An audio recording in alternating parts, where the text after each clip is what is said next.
السلام علیکم، میرا نام ہے فراد علی اور میں فیکلٹی ممبر ہوں سپیریئر سروسز اکیڈمی کا۔ میں جو سبجیکٹ بچوں کو پڑھاتا ہوں وہ ہے اسلامک اسٹڈیز۔ اسلامک اسٹڈیز اگر ہم سی ایس ایس اور پی ایم ایس دونوں میں دیکھیں تو 100 مارکس کا ایک سبجیکٹ ہوتا ہے۔ دکھنے میں ہمیں اسلامک اسٹڈیز بہت ایزی لگتی ہے، اس کا سلیبس بھی کوئی اتنا ڈیفیکلٹ نہیں محسوس ہوتا، اور جو کہ ہم بچپن سے پڑھتے آ رہے ہیں in like S A precis اور دوسرے جو سبجیکٹس ہیں، وہ ہر بچہ جو ہے اپنی اسپیشلائزیشن کے اندر جب وہ ڈگری میں جاتا ہے، بی ایس آنرس کرتا ہے یا کچھ بھی ایسا سبجیکٹ کرتا ہے، تو وہ ان سبجیکٹ کو چھوڑ دیتا ہے۔ لیکن اسلامک اسٹڈیز وہ واحد سبجیکٹ ہے جو کہ ہر بچے کے لیے کمپلسری ہے۔ ہر مسلم بچہ جو پاکستان میں تعلیم حاصل کر رہا ہے اس نے اسلامک اسٹڈیز کو پڑھا ہی پڑھا ہوگا، اور around 10 to 12 years of his education اس نے اس سبجیکٹ کے ساتھ اپنا ٹچ ختم نہیں کیا۔ لیکن سی ایس ایس اور پی ایم ایس دونوں میں جب رزلٹ آتا ہے تو سچویشن جو ہے وہ اس بات کی عکاسی نہیں کرتی کہ یہ وہ سبجیکٹ ہے جو بچوں نے 10-12 سال پڑھا ہے۔ اگر ہم دیکھتے ہیں تو ایس اے اور پریسی ایز یوزول سب سے زیادہ بچوں کے فیل ہوتے ہیں، لیکن سی ایس ایس میں تیسرے نمبر پر جو کمپلسری سبجیکٹ بہت زیادہ فیل ہوتا ہے وہ اسلامک اسٹڈیز ہے، اور اس کی میجر وجہ یہ ہے کہ اب تک جو ہم اسلامک اسٹڈیز پڑھتے آ رہے ہیں وہ بیسیکلی دینیات تھی، وہ اسلامیات تھی، لیکن جو سی ایس ایس اور پی ایم ایس کے سلیبس میں شامل اسلامیات ہے وہ اسلامک اسٹڈیز ہے، اس کی پراپر اردو مطالعہ اسلام بنے گی۔ ہم نے آج تک اسلام کے بارے میں جو پڑھا ہم وہ اسلام کے عقائد ہیں اور عبادات ہیں، لیکن پیپر میں اس کے علاوہ اسلام کی پریکٹیکل اپلیکیشن کے اوپر بھی زور دیا جاتا ہے، اور ایسے سوال پوچھے جاتے ہیں جو کہ ایک عام مسلم بچے کے لیے اور ایک عام مسلم بیوروکریٹ کے لیے اس کی عام زندگی میں اور اس کے کیریئر میں ان سوالوں کا جواب اسے کسی نہ کسی طریقے دینا ہی پڑے۔ تو اس وجہ سے اسلامیات از اے ٹرکی سبجیکٹ، اور بچوں کے بہت زیادہ وہ سبجیکٹ فیل ہونے کی وجہ بھی یہی ہے۔ اگر ہم اس کے سلیبس کی طرف نظر دوڑائیں تو اس کے سلیبس کا ہم مین ہیڈز کی طرف جاتے ہیں، تو پہلا ہیڈ ہے انٹروڈکشن ٹو اسلام، تعارف اسلام، اسٹڈی آف سیرہ، سیرت طیبہ، human rights and status of women, انسانی حقوق اور عورتوں کا مقام، اسلامک سویلائزیشن، اسلامی تہذیب، اسلام اینڈ دا ورلڈ، اسلام اور دنیا، public administration in Islam, public administration of اسلام، اسلامک کوڈ آف لائف، اسلامی ضابطۂ حیات۔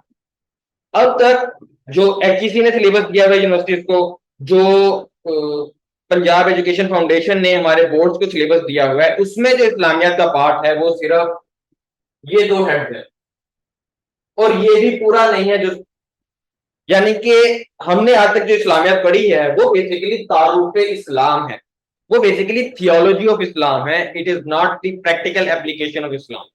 اس کے اندر ان باتوں کو ڈسکس نہیں کیا گیا کہ ایک اسلامی حکمران کو کیسا ہونا چاہیے، ایک اسلامی انتظامی افسر کو کیسا ہونا چاہیے، اسلام میں عورتوں کے حقوق کیا ہیں، اور ان عورتوں کے حقوق کو کیوں نہیں نافذ کیا جا رہا۔ اس طرح کے کوسچنز ہمارے سلیبس میں نہیں پڑھائے جاتے ہمیں، اور اس وجہ سے جب یہ کوسچن پیپر میں آتا ہے تو بچے فلنک کر جاتے ہیں، بچوں کو اس کو آنسر دینا نہیں آتا۔ تو یہ ایک میجر ریزن ہے جس کی وجہ سے اسلامیات ایک ٹرکی سبجیکٹ میں کنورٹ ہو جاتا ہے۔ تو ہمارا فوکس، چونکہ ہم نے اتنی زیادہ اسلامک اسٹڈیز پڑھی ہے، ہمارا فوکس تیاری کے اندر ٹوٹلی ایس اے پریسی اور دیگر سبجیکٹس کے اوپر رہتا ہے، اور اسلامیات کو نظر انداز کر دیا جاتا ہے، اور یہ ایک بہت بڑی مسٹیک ہے۔ اور اکثر بچے وہ ہوتے ہیں کہ جو ایسے پاس کر جاتے ہیں لیکن اسلامک اسٹڈیز میں وہ فیل کر جاتے ہیں، اور اس کی میجر وجہ یہی ہے کہ آپ اسلامیات کو نظر انداز کرتے ہیں کیونکہ آپ کے لحاظ سے آپ کو اس میں ایکسپیرینس بہت ہے۔ Yes you have experience but only introduction to Islam. Other heads کی طرف اگر ہم جاتے ہیں تو ادھر آپ کو نہیں پڑھایا گیا ان چیزوں کے بارے میں، آپ کو ایون یوٹیوب کے اوپر ہمارے بڑے بڑے علماء بھی اس کے متعلق زیادہ تر بات نہیں کرتے، کیونکہ ان کا فوکس ہماری عام عوام کے مسائل کے اوپر ہوتا ہے۔ لیکن ایک سی ایس ایس اور پی ایم ایس کے جو سلیبس سیٹر ہے، جو پیپر سیٹر ہے اور ایگزامینر ہے، اس نے ٹاپ بیوروکریٹ چننے جن کو اسلام کے نہ صرف بیسکس کا پتا ہو، ان کو یہ بھی پتا ہو کہ وہ اپنے کیریئر میں، اپنی جاب میں، اپنی لائف میں اس اسلام کو کیسے اپلائی کرتے ہیں، اور اگر اس ملک میں اسلام اپلائی ہو رہا ہے تو اس ایپلیکیشن میں کیا مسائل آ رہے ہیں وہ ایک بیوروکریٹ کو پتا ہونا چاہیے، کیونکہ وہ ایٹ دی اینڈ ایک ڈیسیجن میکنگ سیٹ کے اوپر بیٹھا ہوا ہوگا۔ تو اگر ہم بریک ڈاؤن کریں تو تعارف اسلام میں زیادہ تر اسلام کے عقائد اور عبادات ہوتے ہیں. عقائد کیا ہیں؟ عقیدہ توحید ہے، عقیدہ رسالت ہے، آخرت ہے، ملائکہ پر ایمان ہے، اور الہامی کتابوں کے اوپر ایمان ہے. اس کے علاوہ تقدیر کا ایک کنٹروورشل ٹاپک ہے جس کے اوپر مختلف علماء کے مختلف رائے ہے، لیکن جو پہلے میں نے آپ کو بتایا وہ سب مانتے ہیں کہ وہ ایمان کا حصہ ہیں، وہ عقیدے ہیں جن کے اوپر اسی طرح ہی ایمان لانا چاہیے کہ اللہ ایک ہے، حضور صلی اللہ علیہ وسلم ان کے نبی ہیں اور آخری نبی ہیں. ان سب کے اوپر کوئی دو رائے موجود نہیں ہے. دوسری میجر چیز تعارف اسلام کے اندر ہے وہ ہے عبادات، پریکٹسز، جیسے نماز ہے، روزہ ہے، زکوٰۃ ہے، حج ہے. یہ سب پریکٹسز ہیں اسلام کی جس کے ذریعے ہم اللہ کے قریب جاتے ہیں اور اللہ کے یہ دی گئی پریکٹسز کو ہم فالو کرتے ہیں. اس کو ہم فلسفی میں تھیولوجی بھی بول سکتے ہیں کیونکہ یہ دینیات کا پارٹ ہے. اس کے اندر پریکٹیکل اپلیکیشن آف ریلیجن نہیں آتی. پریکٹیکل اپلیکیشن آف ریلیجن تب آتی ہے جب کوئی جج اپنی سیٹ کے اوپر بیٹھا ہوا ہے اور اس نے کسی قتل کا مقدمہ کا فیصلہ کر لیا. اس کے اندر اسلام میں کیا ہے کہ آپ یا تو دیت دے سکتے ہیں یا پھر اس کے علاوہ اس کو پھر قصاص ہوگا. تو اس چیز میں جو چیز یہ ہے پریکٹیکل اپلیکیشن آف اسلام کہ اگر چوری کی گئی ہے تو اس کے ہاتھ کاٹے جائیں گے، اگر بغاوت کی گئی ہے تو اس کی سزا پھر موت کی صورت میں ملتی ہے. تو یہ سب چیزیں جو ہیں یہ پریکٹیکل اپلیکیشن آف اسلام ہے جہاں اسلام عملی طور پر ہمیں دکھ رہا ہے. تو یہ چیزیں تعارف اسلام کے اندر نہیں ہے. وہ چیزیں ہیں اسلامک کوڈ آف لائف کے اندر، وہ چیزیں ہیں human rights and status of women کے اندر، اور یہ چیزیں ہمیں آج تک پڑھائی نہیں گئی. اگلی میجر ہم بیریئر کے اوپر جائیں تو ان لائک ادر سبجیکٹس اس کے اندر ہمیں وہ ایک میڈیم کی چوائس دے دیتا ہے. ہمیں کہتا ہے کہ ہم یا تو انگلش میں کریں یا تو اردو میں کریں. تو یہ چوائس الٹا ہماری آسانی پیدا کرنے کے لیے ہمیں کنفیوز کر دیتی ہے. بچے پہلے تیاری شروع کرتے ہیں اردو میں، پھر انہیں پتا چلتا ہے انگلش میں اچھے مارکس آتے ہیں، وہ کنورٹ کرتے ہیں انگلش میں. اچھا پھر انہیں پتا چلتا ہے انگلش ہم پہ ہو نہیں رہی تو پھر واپس اردو کی طرف آتے ہیں. تو اس کے اندر دو تین رولز ہیں جو آپ کو فالو کرنے چاہیے کہ ہمیں کس میڈیم کو آپٹ کرنا چاہیے. پہلے یہ کہ جس میڈیم میں آپ سب سے زیادہ ایزی ہیں آپ نے اس کو آپٹ کرنا ہے. اس کے متعلق آپ یہ بھی دیکھ سکتے ہیں کہ اگر آپ نے ساری زندگی اردو میڈیم پڑھا ہے تو پھر آپ اردو میں آپٹ کر لیں، زیادہ آسانی آپ کو اس میں رہے گی. اگر آپ نے انگلش میں ہی پڑھی ہے ایف ایس سی میٹرک میں بھی تو آپ کو انگلش کی طرف ہی جانا چاہیے، آپ کو اردو کی طرف نہیں جانا چاہیے. ہاں اس کے علاوہ ایک اور چیز ہوتی ہے کہ کچھ بچے جو کہ اپنی انگلش کو بہت زیادہ امپروو کر لیتے ہیں during their course of study تو پھر وہ انگلش کی طرف جا سکتے ہیں. لیکن اگر کسی کی انگلش مضبوط نہیں ہے، اس کو گرامیٹیکل ایررز آتے ہیں اس کی رائٹنگ کے اندر، تو اس کو اسلامیات کی انگلش میں دور رہنا چاہیے، اس کو اردو میں ہی آپٹ کر لینا چاہیے. تو یہ ایک ادر میجر ایشو ہے جو اسلامک اسٹڈیز کے اندر بچوں کو فیس کرنا پڑتا ہے. ابھی میرا جو پراپر فوکس ہے اس لیکچر کے اندر بھی اور اپنے انٹروڈکشن کے اندر بھی وہ اسی چیز پر ہے کہ اسلام کی پریکٹیکلٹی کی اوپر جائے. اگر آپ کو وہ کوشچن میں پوچھتا ہے تو ویل اینڈ گڈ، آپ نے تو پھر بتانا ہی بتانا ہے. اگر نہیں بھی پوچھتا تب بھی آپ نے اپنے کوشچن کے اندر اس کو ہنٹ ضرور دینا ہے. اگر وہ اسلامی سیاسی نظام کی طرف جا رہا ہے تو وہ اوور آل ہی ایک پریکٹیکل اپلیکیشن آف اسلام ہے، لیکن آپ نے پھر اس کا کمپیریٹیو انالیسس بھی کرنا ہے دوسرے پولیٹیکل سسٹمز کے ساتھ، تاکہ اس کو پتا چلے کہ آپ کو نہ صرف یہ پتا ہے کہ اسلام کا سیاسی نظام یہ ہے، آپ کو یہ بھی پتا ہے کہ اس کا باقی سیاسی نظام سے اختلاف کیا ہے یا باقی سیاسی نظاموں میں اور اسلامی سیاسی نظام میں کیا یکسانیت ہے. ابھی ہم اس کے لیے ایک پریکٹیکل اپلیکیشن کرتے ہیں. ایک بڑا مشہور سوال ہے اسلامیات کا کہ دین اور مذہب میں فرق کیا ہے اور اسلام کیسے ایک دین ہے. یہ میجر سوال ہے، اکثر آتا ہے پیپر کے اندر. ہم اس کو حل کرنے کی کوشش کریں گے تو ہمیں پتہ چلے گا کہ کیا ہماری لیک آف انڈرسٹینڈنگ آ رہی ہے اور کہاں ہمیں پتہ نہیں چل رہا اور کیا چیزیں ہم مس کر رہے ہیں پیپر کے اندر.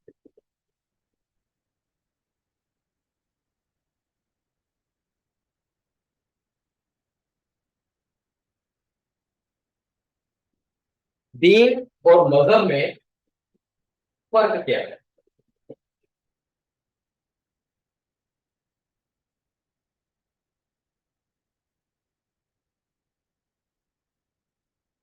دیکھیں اسلام ایک دین ہے، ہمیں یہ بات بار بار بتائی جاتی ہے، بار بار سنائی جاتی ہے. اس کی وجہ کیا ہے؟ ہمیں اس سے پہلے دین اور مذہب کی ڈیفینیشن کرنی پڑے گی. مذہب یا جس کی انگلش ریلیجن ہوتی ہے وہ بیسیکلی عقائد یعنی کہ بلیفس اور عبادات یعنی کہ پریکٹسز، ان دونوں کا مجموعہ ہوتا ہے. تو ہر وہ چیز جس میں عقائد ہیں اور عبادات ہیں، ایسی کسی بھی تھیوری کو، آئیڈیالوجی کو ہم ریلیجن کنسیڈر کر سکتے ہیں. جیسے اگر ہم بدھ مت میں جائیں تو بدھ مت کا ایک عقیدہ ہے چکرویو کا، انسانی زندگی کا پنرجنم کا، اور اس کی عبادات ہیں کہ جس کے اندر وہ مراقبہ کیا جاتا ہے اور نروانا کی تلاش کی جاتی ہے. تو بدھ مت اس طرح کیا ہے، ایک مذہب ہے. دوسری طرف اگر ہم چلیں، جو دین ہوتا ہے اس میں عقائد اور عبادات تو موجود ہیں، یعنی کہ ہمارے پاس عقائد ہیں اور عبادات بھی ہیں. مگر ایک میجر ڈفرنس جو اس کو مذہب سے الگ کرتا ہے وہ یہ ہے کہ اس کے اندر ایک مکمل ضابطۂ حیات ہوتا ہے. It is a complete code of life. اور ایک کوڈ آف لائف میں کیا ہوتا ہے جو ایک لائف میں ہوتا ہے، کیا کہ ایک سیاسی نظام، ایک سماجی نظام، ایک معاشی نظام، ایک عدالتی و قانونی نظام. یہ وہ چیزیں ہیں جو انسانی زندگی کو کنٹرول کرتی ہیں اور انسانی زندگی اس کے تحت ہی چلتی ہے. تو ایک دین کے اندر نہ صرف عقائد اور عبادات ہوتی ہیں، جیسے اسلام میں عقائد ہیں میں نے آپ کو بتایا تھے، توحید اور رسالت کے، عبادات ہیں، نماز ہے، زکوٰۃ ہے، حج ہے، روزہ ہے. لیکن اس کے علاوہ اسلام کا ایک پولیٹیکل سسٹم ہے، اسلام کا ایک جوڈیشل سسٹم ہے، اسلام کا ایک لیگل سسٹم ہے، اسلام کا ایک سوشل سسٹم بھی، جو اس کو دین کی طرف کنورٹ کر دیتا ہے. اس وجہ سے دین کیا ہے جس میں مکمل ضابطہ حیات بھی موجود ہے اور قاعدے اور عبادات دونوں کے اندر ہی موجود ہوں گی. ایسا نہیں ہوگا کہ دین کے اندر وہ چیزیں نہیں موجود. تو پھر وہ ایک پولیٹیکل فلسفی میں کنورٹ ہو جاتا ہے. اگر کسی دین کے اندر قاعدے اور عبادات ہم نکال دیں تو وہ کنورٹ ہو جائے گا ایک پولیٹیکل فلسفی کے. تو یہ چیز ڈفرنٹ کرتی ہے ایک مذہب کو دین سے. اب کوشچن جو ہے وہ یہاں پر ختم نہیں ہو جاتا. کوشچن میں ہمیں یہ بھی بتانا پڑے گا کہ کیسے اسلام ایک دین ہے اور کیسے دنیا کے باقی مذاہب جو ہیں وہ مذہب ہی ہیں، جن کو انگلش میں ہم ریلیجن بولتے ہیں. باقاعدہ دین کی جو ایکچوئل انگلش ہے وہ نہیں موجود. ریلیجن مذہب کو کہا جاتا ہے، دین از دین. یہ ایک ٹیکنیکل ٹرم آپ سمجھ لیں کہ جس کی آپ ٹرانسلیٹریشن نہیں کر سکتے. اس میں ہم نے اس کو کمپیریزن بھی ڈرا کر کے دینا ہوتا ہے کہ کیسے کون سا جو مذہب ہے اور کون سا جو ہے وہ دین ہے. اس میں ہم بڑے بڑے مذاہب جو ہیں اس وقت دنیا کے، ان کے متعلق بات کرتے ہیں، جیسے عیسائیت، بدھ مت، ہندو مت اور یہودیت. اب ہم دیکھتے ہیں کہ کیا ان میں عقائد ہیں، کیا ان میں عبادات ہیں، کیا ان کا سیاسی نظام ہے، کیا ان کا سماجی نظام ہے، عدالتی نظام ہے، معاشی نظام ہے. اگر یہ سب چیزیں کسی بھی دین کے ہونے کے لیے ضروری ہوتی ہیں. سب سے پہلے ہم آتے ہیں کرسچینٹی کے اوپر. سب کو پتہ ہے عیسائیت ورڈ ہی حضرت عیسیٰ علیہ السلام سے نکلا ہے، جیسس کرائسٹ سے کرسچینٹی، جو حضرت عیسیٰ علیہ السلام کے ماننے والے. تو ان کے پرٹیکولر عقائد بھی ہیں جن کو ہم ٹرینٹی یا عقیدہ تثلیث بولتے ہیں. تین چیزوں میں بلیو کرتے ہیں، حضرت عیسیٰ علیہ السلام پر، اللہ تعالیٰ پر اور ہولی اسپرٹ کے اوپر. اور وہ کہتے ہیں نعوذ باللہ حضرت عیسیٰ علیہ السلام جو ہے وہ اللہ تعالیٰ کے بیٹے اولاد ہیں. ان کی عبادات ہیں جو کہ وہ چرچ میں جاتے ہیں، میس جس کو بولتے ہیں. لیکن ہمیں ان کے سکتے سے سیاسی، سماجی، عدالتی یا معاشی نظام نہیں ملتا. دوسری طرف اگر ہم بدھ مت کے اوپر جائیں تو بدھ مت کے عقیدے میں سب سے میجر عقیدہ ہے چکرویو کا، سائیکلیکل پروسیس آف لائف، کہ انسان جیتا ہے، مرتا ہے، پھر جیتا ہے، پھر مرتا ہے. یہ ایک سائیکل چلتی رہتی ہے. اور ان میں ایک عقیدہ ہے پنرجنم کا، کہ ہم بار بار پیدا ہوتے ہیں، جیتے ہیں اور پھر مرتے ہیں. تو وہ جو کہ اس چکرویو سے نکلنا چاہتے ہیں، اس لیے ان کی عبادات ہوتی ہیں جس کے اندر مراقبہ ایک بہت بڑی حیثیت کیا کرتا ہے، جس کے ذریعے وہ نروانا پانے کی کوشش کرتے ہیں، اس چکرویو سے نکلنے کی کوشش کرتے ہیں. تو جو مذہب ویسے ہی اس دنیا کو میں سے نکلنا چاہتا ہے، اس سے نجات حاصل کرنا چاہتا ہے، تو اس دنیا کے سیاسی، سماجی، عدالتی اور معاشی نظام کو وہ کبھی بھی نہیں دے. اسی طرح اگر ہم ہندو مت کے اوپر جائیں تو ہندو مت کے اندر ہمارے پاس برہما اور کارما کے عقائد موجود ہیں. برہما کا مطلب یہ ہے کہ ہر شخص کا کوئی نہ کوئی پرپز ہے اس برہمان میں، اس یونیورس میں، اور اس پرپز کو ہمیں فالو کرنا پڑتا ہے. اگر ہم اس پرپز کو فالو نہیں کرتے، اس سے ہٹتے ہیں، تو پھر کارما ہوتا ہے، یعنی کہ ہمارے ساتھ برا ہوتا ہے. ان کی عبادات ہیں جو وہ بت پرستی کے ذریعے کرتے ہیں.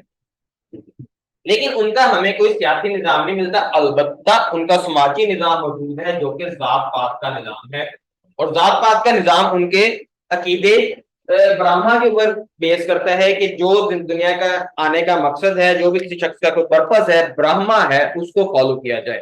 تو انہوں نے اس بیسس پہ لوگوں کو ذات پات میں کنورٹ کر دیا، جس میں اونچی ذات والے لوگوں کا برہما ہے کہ وہ اچھی اچھی سیاسی اور انتظامی عہدوں پر ہوں گے، یا پھر عبادات کر رہے ہوں گے جن کو ہم برہمن یا کسٹری بولتے ہیں. اور جو نچلی ذات والے لوگ ہیں وہ نچلے کام کر رہے ہوں گے، جیسے کسی کے جوتے بنانا، کسی کی صفائی ستھرائی کا کام کرنا. تو یہ بیسیکلی ان کے برہما کے کانسیپٹ سے نکلتا ہے. لیکن ان کا ہمیں کوئی عدالتی یا معاشی نظام نہیں ملتا. اسی طرح یہودیت میں بہت حد تک عقیدہ توحید موجود ہے، اور وہ پیغمبروں کو بھی مانتے ہیں حضرت عیسیٰ علیہ السلام سے پہلے تک. لیکن اور وہ عبادات بھی کرتے ہیں سیناگوگ میں جا کے، ان کا بھی ایک میس ہی ہوتا ہے. لیکن ان کا کوئی سیاسی، سماجی، عدالتی یا معاشی نظام موجود نہیں ہے. تو اگر ہم دیکھتے ہیں اس بڑے بڑے مذاہب میں ہمیں کوئی ایسا مذہب نہیں ملتا جو ہماری دین کی ڈیفینیشن میں پورا اترتا ہو، یعنی کہ نہ صرف اس میں عقائد ہوں، نہ صرف عبادات ہوں، بلکہ سیاسی، سماجی، عدالتی اور معاشی نظام بھی موجود ہے. یہ جو ڈیفینیشن ہے، اس کو صرف دنیا میں ایک واحد مذہب اسلام ہی پورا کرتا ہے، جس کے عقائد ہیں توحید رسالت کے، جس کی عبادات ہیں نماز، حج، اور جس کا ایک پراپر سیاسی، سماجی، عدالتی اور معاشی نظام موجود ہے. ان نظاموں کو، ان عقائد کو، ان عبادات کو ہم اپنے فردر لیکچر میں ڈسکس کریں گے، اور ان کے کیا سماجی اور انفرادی زندگی پر اثرات ہوتے ہیں، کیسے ان عبادات سے اور ان عقائد سے ہمارے سیاسی، سماجی، عدالتی نظام نکلتے ہیں، اور کیسے یہ جو نظام ہے، یہ جو مغرب کے دیے گئے نظام ہے، ان سے ڈفرینٹ ہے. اللہ حافظ، ٹیک کیئر.